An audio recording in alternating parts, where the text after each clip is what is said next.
Hello, Ladies, Jacques. ladies and gentlemen, Jacques de Villiers. Oh, Hello, hello, how are you all? That's good, quite thanks. an How are you? introduction. She's from the theatre, don't forget. Yeah. How are you doing, Jacques? I'm doing well here in Noordhoek. It's nice weather, nice and sunny. So I think it's starting to become spring. So yeah, pretty awesome. We've had some big rains, but yeah, I'm feeling awesome. Cool. It's good. I have a question because I obviously know you not as a speaker. So can you tell me a bit about speaker and what you targeted and what you did and what your aims were pre-COVID? Yeah, so I used to speak about, pre-COVID, about marketing and sales mainly, particularly copywriting. So that's where my big strength is. And yeah, so I mainly spoke to marketing teams, and then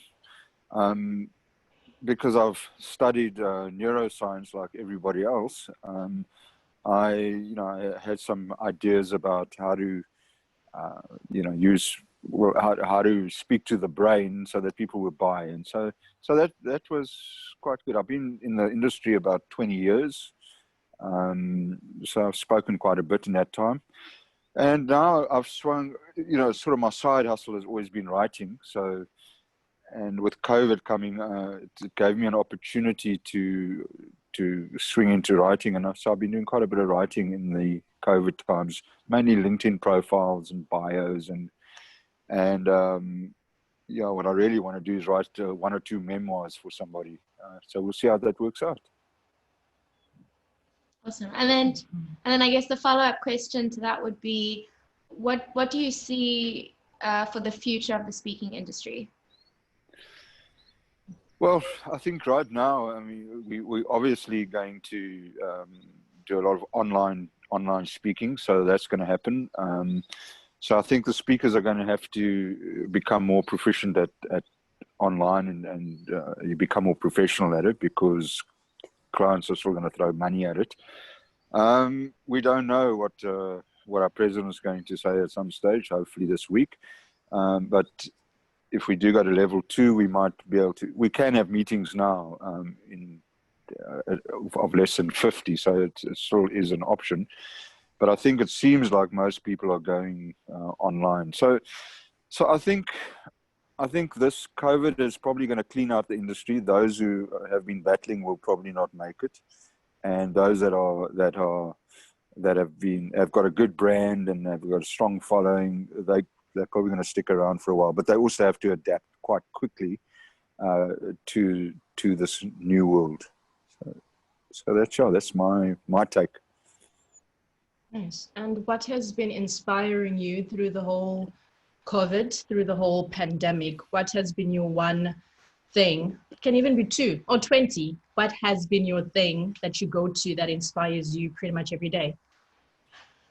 Well, I mean, you know me well enough to know that the whole point of my exercise is my daughter, Rebecca. But so that keeps me focused on one goal, to make sure that she's cared for and that she has an opportunity to make something amazing out of this life of hers. But what really inspires me, as you know, I meditate every day, so that's been a great stress reliever in the COVID, because I think, like all of us, well, I can't speak for all of us. For me, I have had ups and downs in COVID, and so meditation is always good. And I have my Sufi practice, which I work on. So the spiritual and the mental side has been my saving grace. And then, of course, I live in a house full of animals, and there's 2 cats and 3 dogs, and it has been amazing because we kind of haven't had human touch. So I find myself, cuddling the dogs and the cats more often, because I think as a human being, you need to connect with something. So that was weird, but it's what it is. And I think they probably saved my sanity throughout these, 120, 150 days. I don't know. Cool. I have a question. Have you read anything or seen something or listened to a podcast, anything interesting that you've come across recently that you want to let people know about, talk about? Well, I've been reading a lot. I mean, I've always read a lot, but lockdown I've been reading a lot. So I've been kind of hooked on what is his name now? Peterson. So his work's been good, and then I've always been a Carlos Castaneda fan. So I've been rereading a lot of his work, and he's the one that said, all paths lead to nowhere. Find a path with heart, and I think that's a trick for a lot of us, is try and find that path. So I've been doing that kind of reading. So that's been good. Been watching a bit of Netflix, but I found I couldn't focus too much on Netflix. And I've been also trying to upskill myself on LinkedIn, which has been quite an interesting exercise, because I've never really used social media to market. So I thought, well, let me figure out LinkedIn, and that's been interesting. I've written a lot of articles and getting some traction there. So in terms of COVID, I've been upskilling myself on LinkedIn quite a lot, and been spending a lot of time there trying to figure out how to use that to build my brand, and that's worked pretty well. But as I said, the meditation has been wonderful. I mean, I always recommend to people to meditate. I don't know who said it, but if you don't go within, you go without. So it's been a wonderful opportunity for self-exploration through this process. But having said that, I've also slept a lot, which has been also wonderful. So I've caught up on sleep. So and I've also found, weirdly, is that I'm working a lot harder in COVID. I mean, because you spend more time on Zoom, and the trick which I'm starting to learn is to switch off at 5 o'clock and go home, and not do Zoom meetings and what have you, because it's actually quite taxing. And I think in a normal work day, one has, you have coffee breaks and you rest and you talk to people. So it's not fully focused on Zoom the whole time. So I feel I'm a bit tired as a result of, I seem to be working harder, but maybe that's because I'm lazy. I don't like to work anyway. So this has been a bit of a shock to the system in any case. So now instead of working 1 hour a day, I work 2 hours, and it's really been tough for me. But anyway, this is what my life's like. And what do you like with your coffee? A scone, muffin, or 3 rusks? Yeah, that's a rusk. No, I'm a rusk guy. I come from the Karoo, so we used to live off rusks. I'm sure you So are. but I don't like to have 3 rusks. I like to have 2 because Okay. it's not really good for my waistline if I have 3. Yeah. Okay, so who would you say is your favorite colleague at Speakers Inc. and Hesketh Media? Ooh, it's a very good question. Well, that's a bit of a loaded question, since 2 of my favorite people are sitting right in front of me. And I see Duncan looking out the window because he obviously heard that. He wants to see if I'm going to say No these are pressure. favorite people.